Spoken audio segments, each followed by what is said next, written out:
So if you're thinking of selling your home in the next 30 days to 3 years, let me share with you one big tip that 95% of real estate agents will never tell you, but they're doing it with their own money.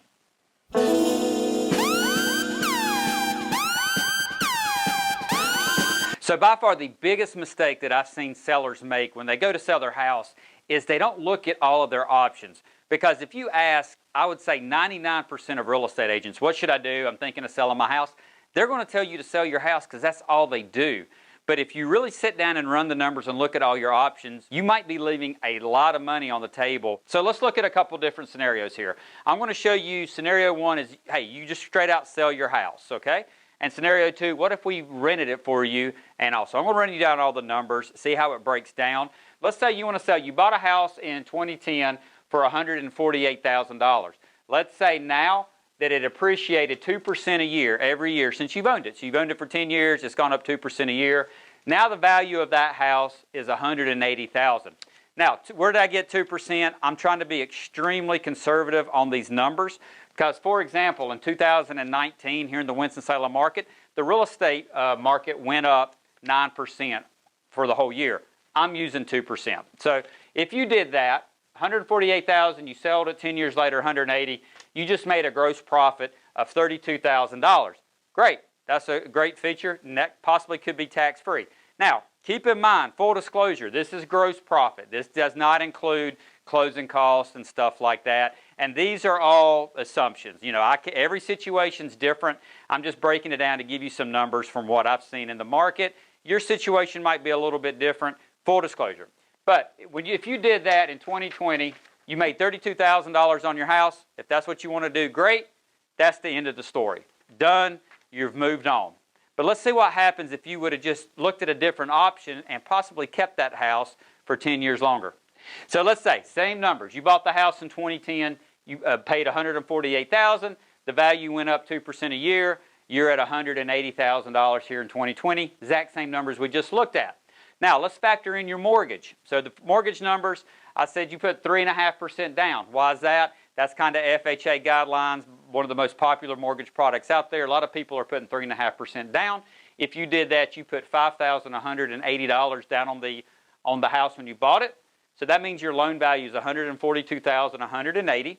And let's say your rate was 5% and you did it on a 30-year mortgage. Okay? Now, these numbers are extremely conservative. We don't want to leave out your taxes and insurance. You'll get quotes a lot that don't include these. Make sure they're included in your payment.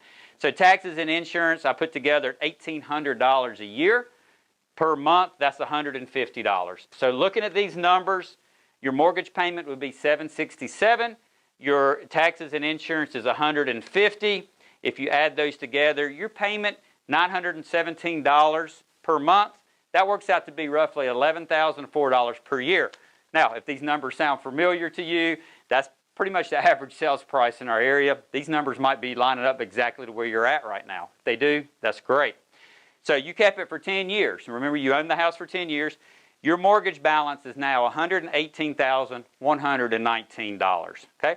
So let's look at the equity that you built up. So your house is now worth $180,000. Your mortgage balance is $118,119.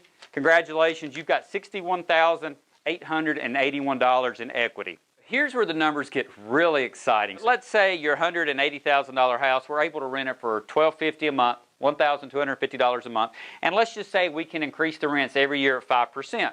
You know, you might look at these numbers and be like, that's not possible. Here lately, that's what we're seeing. But let's say, heck, let's say if I'm half wrong here, factor that into it as well. But for just math purposes, $1,250 a month, 5% a year. Here's how the numbers break down on the rental side of things. Year one, we're able to get $15,000 a year in rent. $15,000, let's say you did that in year 2020. Let's go all the way down. Rents are going up. Keep in mind your mortgage payment is still there at $11,004. So your numbers are going up. By year 10, which will be year 2030, you could be bringing in $24,000, a little over $24,000 a year in rental income.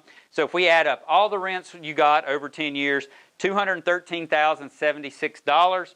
Your mortgage payment's $110,040. That's a potential profit of $103,036. Now, you're probably thinking, all right, Mark, that's not taking into account your management fees or if it's vacant. That's right. This is gross numbers. Just like on the sales side, this was your gross numbers. You would still have, closing costs, stuff like that, commissions and everything. But just to compare apples to apples, that is your numbers. And $103,036 passive income that could be coming from that. Now, if you hire a firm like us, because we do sales and property management, this could be completely passive income. We handle everything. Of course, there'd be a management fee involved, but you'd be getting money in your mailbox every month that the tenant is in there. Gross rents coming in after your mortgage payments, $103,036. Keep in mind on the back end, your house is still appreciating, and I put in 2%. Keep in mind, 2019, they went up 9%. But 2%, that now means in 2030, your house is worth $220,000. And so potential difference of $326,036. Now, one tip I tell my clients all the time, try to pay as much as you can because this gets really fun if you pay the mortgage off. And looking at these numbers, if you can pay an extra $6,000 a year over that time frame, when you hit 2030, that house is free and clear, paid for. So now you have an asset that's going to grow your net worth, potentially that amount, plus it's also going to be bringing in over $20,000 in passive income for you. What could you be doing with over $20,000 a year in passive income? Something pretty cool to think about. So the main takeaway here, if you like these numbers or would like to learn more, click the information below, click the link below, download our checklist so you can kind of fill these numbers in. If you're curious, what could my house rent for? What could my house sell for? Give us a call. We do both. Saunders Property Management, we'll do the management side. Saunders Realty, we'll do the sales side. The best part is you could do both. Put a for sale sign up, and if you don't get your price, we could put a for rent sign up a couple weeks later. Give you options. Whatever you do, if you're thinking of selling, look at all the options. Don't just limit yourself into thinking you just have to sell because most real estate agents, that's all they do. Thanks.